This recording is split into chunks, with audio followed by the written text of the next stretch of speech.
in the reign of Claudius Gothicus, 268 to 270, large expanses of the Gallic Empire were restored to Roman rule. At roughly the same time, several eastern provinces seceded to form the Palmyrene Empire, under the rule of Queen Zenobia. 26. In 272, Emperor Aurelian finally managed to reclaim Palmyra and its territory for the empire. With the east secure, his attention turned to the west, invading the Gallic Empire a year later. Aurelian decisively defeated Tetricus I in the Battle of Chalons, and soon captured Tetricus and his son Tetricus II. Both Zenobia and the Tetricii were pardoned, although they were first paraded in a triumph. 27, 28, Tetrarchy. The organization of the empire under Tetrarchy. Diocletian was the first emperor to divide the Roman Empire into tetrarchy. In 286 he elevated Maximian to the rank of Augustus, emperor, and gave him control of the Western Empire while he himself ruled the East. 29, 30, 31. In 293, Galerius and Constantius Chlorus were appointed as their subordinates, Caesars, creating the first tetrarchy. This system effectively divided the empire into 4 major regions, as a way to avoid the civil unrest that had marked the 3rd century. In the west, Maximian made Mediolanum, now Milan, his capital, and Constantius made Trier his. In the east, Galerius made his capital Sirmium and Diocletian made Nicomedia his.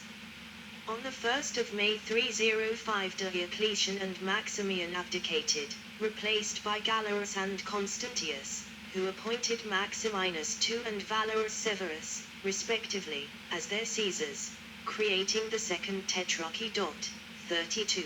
The Tetrarchy collapsed after the unexpected death of Constantius in 306. His son, Constantine the Great, was declared Western Emperor by the British legions, 33, 34, 35, 36, but several other claimants arose and attempted to seize the Western Empire. In 308, Galerius held a meeting at Carnuntum, where he revived the Tetrarchy by dividing the Western Empire between Constantine and Licinius. 37. However, Constantine was more interested in conquering the whole empire than he was in the stability of the Tetrarchy, and by 314, began to compete against Licinius. Constantine defeated Licinius in 324, at the Battle of Chrysopolis, where Licinius was taken prisoner, and later murdered. 38. After Constantine unified the empire, he founded the city of Byzantium in modern-day Turkey as Nova Roma, New Rome, later called Constantinople, and made it the capital of the Roman Empire. 39. The Tetrarchy was ended, although the concept of physically splitting the Roman Empire between 2 emperors remained. Although several powerful emperors unified both parts of the empire, this generally reverted into an empire divided into an east and a west upon their deaths, as happened after the deaths of Constantine and Theodosius I. 40, 41. Further divisions. Division of the Roman Empire among the Caesars appointed by Constantine I, from west to east, the territories of Constantine I, Constans I, Dalmatius and Constantius II. After the death of Constantine I, May 337, this was the formal division of the empire, until Dalmatius was killed and his territory divided between Constans and Constantius. The Roman Empire was under the rule of a single emperor, but, with the death of Constantine in 337, the empire was partitioned between his surviving male heirs. 40. Constantius, his 3rd son and the 2nd by his wife Fausta, Maximian's daughter, 42, received the eastern provinces, including Constantinople, Thrace, Asia Minor, Syria, Egypt, and Cyrenaica. Constantine II received Britannia, Gaul, Hispania and Mauritania, and Constance, initially under the supervision of Constantine II, received Italy, Africa, Illyricum, Pannonia, Macedonia, and Achaea. The provinces of Thrace, Achaea and Macedonia were shortly controlled by Dalmatius, nephew of Constantine I and a Caesar, not an Augustus, until his murder by his own soldiers in 337. 43. The West was unified in 340 under Constans, who was assassinated in 350 under Theodore of the usurper Magnentius. After Magnentius lost the Battle of Mursa Major and committed suicide, a complete reunification of the whole empire occurred under Constantius in 353. 42. Constantius II focused most of his power in the east. Under his rule, the city of Byzantium, only recently founded as Constantinople, was fully developed as a capital. At Constantinople, the political, economic and military control of the Eastern Empire's resources would remain safe for centuries to come. The city was well fortified and located at the crossroads of several major trade and military routes. The site had been acknowledged for its strategic importance already by Emperors Septimius Severus and Caracalla, more than a century prior. 44. In 361, Constantius II became ill and died, and Constantius Chlorus' grandson Julian, who had served as Constantius II's Caesar, assumed power.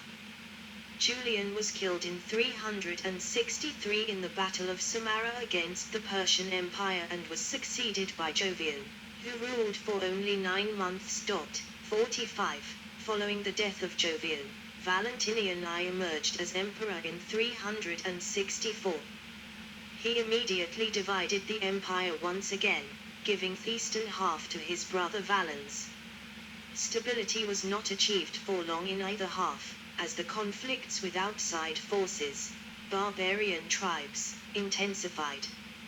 In 376, the Visigoths, fleeing before the Ostrogoths, who in turn were fleeing before the Huns, were allowed to cross the river Danube and settle in the Balkans by the Eastern government.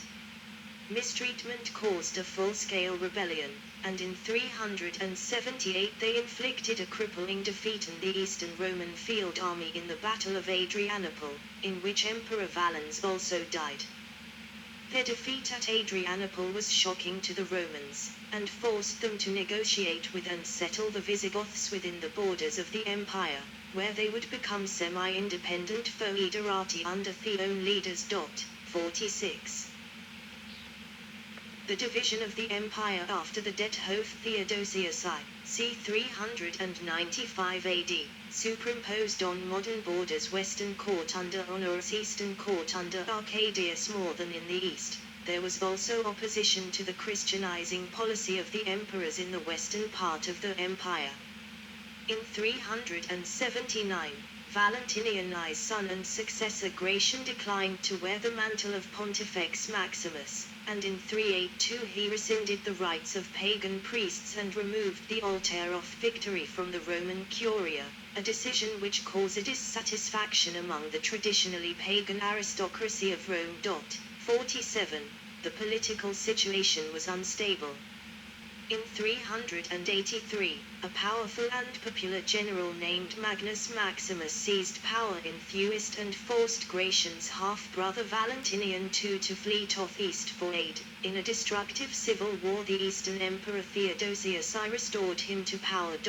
48. In 392, the Frankish and pagan Magister Militum Arbogast assassinated Valentinian I and proclaimed an obscure senator named Eugenius as emperor. In 394 the forces of the two halves of the empire again clashed with great loss of life. Again Theodosius I won, and he briefly ruled a united empire until his death in 395. He was the last emperor to rule both parts of the Roman Empire before the West fragmented and collapsed. 41. Theodosius I's older son Arcadius inherited the eastern half while the younger Honorius got the western half. Both were still minors and neither was capable of ruling effectively. Honorius was placed under the tutelage of the half-Roman /half-barbarian Magister Militum Flavius Stilicho, 49, while Rufinus became the power behind the throne in the east. Rufinus and Stilicho were rivals, and their disagreements would be exploited by the Gothic leader Alaric I, who again rebelled in 408 following the massacre by Roman legions of thousands of barbarian families who were trying to assimilate into the Roman Empire. 50. Neither half of the empire could raise forces sufficient even to subdue Alaric's men, and both tried to use Alaric against the other half. Alaric himself tried to establish a long-term territorial and official base, but was never able to do so. Stilicho tried to defend Italy and bring the invading Goths under control, but to do so he stripped the Rhine frontier of troops, and the Vandals, Alans, and Suevi invaded Gaul in large numbers in 406.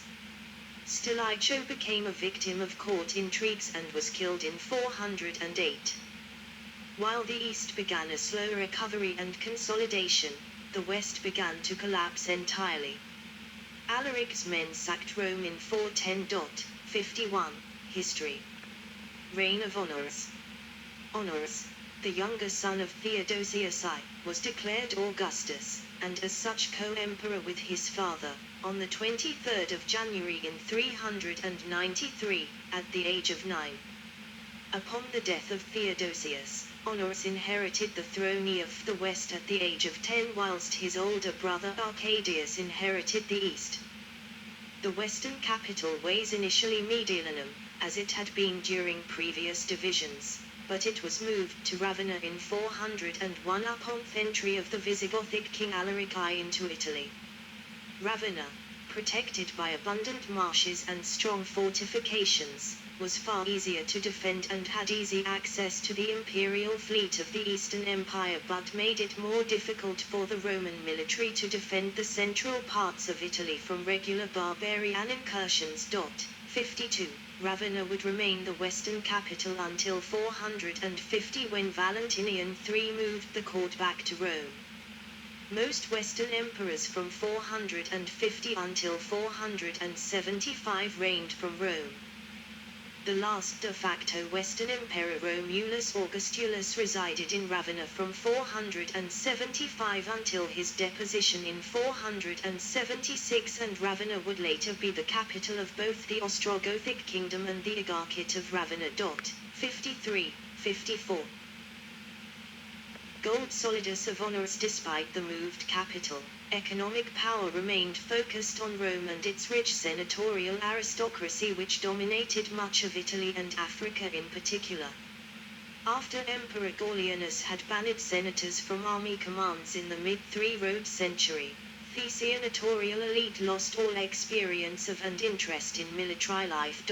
55. In the early 5th century, the wealthy landowning elite of the Roman Senate largely barred its tenants from military service, but it also refused to approve sufficient funding for maintaining a sufficiently powerful mercenary army to defend the entire Western Empire. The West's most important military area had been northern Gaul and the Rhine frontier in the 4th century, when Trier frequently served as a military capital of sorts for the empire. Many leading Western generals were barbarians. 56. The reign of Honorius was, even by Western Roman standards, chaotic and plagued by both internal and external struggles. The Visigothic foederati under Alaric, Magister Militum in Illyricum, rebelled in 395. Gildo, the Comes Africi and Magister Atriusque Militia per Africam, rebelled in 397 and initiated the Gildornic War. Stilicho managed to subdue Gildo but was campaigning in Rhaetia when the Visigoths entered Italy in 402. 57. Stilicho, hurrying back to aid in defending Italy, summoned legions in Gaul and Britain, with which he managed to defeat Alaric twice before agreeing to allow him to retreat back to Illyria. 58. barbarian invasions and the invasion of usurper Constantine III in the Western Roman Empire during their reign of Honorius, 407–409. The weakening of the frontiers in Britain and Gaul had dire consequences for the empire. As the imperial government was not providing the military protection the northern provinces expected and needed, numerous usurpers arose in Britain, including Marcus, 406–407, Gratian, 407, and Constantine III, who invaded Gaul in 407–59. Britain was effectively abandoned by the empire by 410 due to the lack of resources and the need to look after more important frontiers.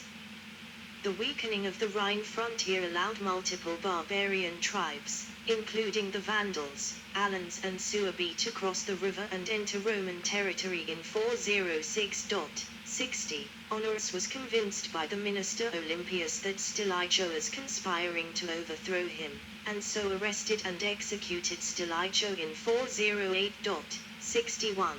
Olympius headed a conspiracy that orchestrated deaths of key individuals related to the faction of Stilicho, including his son and the families of many of his federated troops. This led many of the soldiers to instead join with Alaric, who returned to Italy in 409 and met little opposition.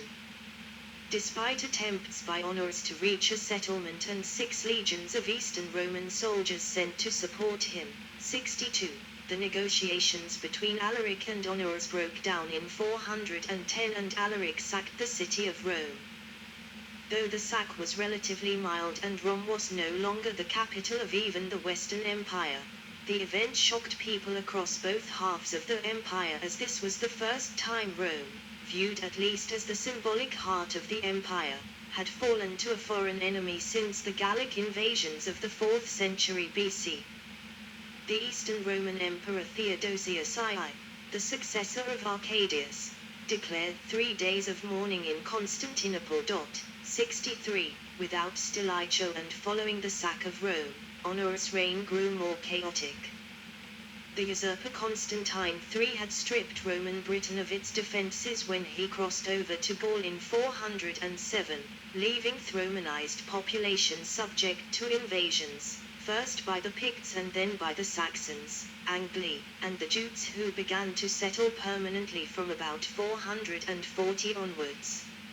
After Honorius accepted Constantine as co-emperor, Constantine's general in Hispania, Gerontius, proclaimed Maximus as emperor.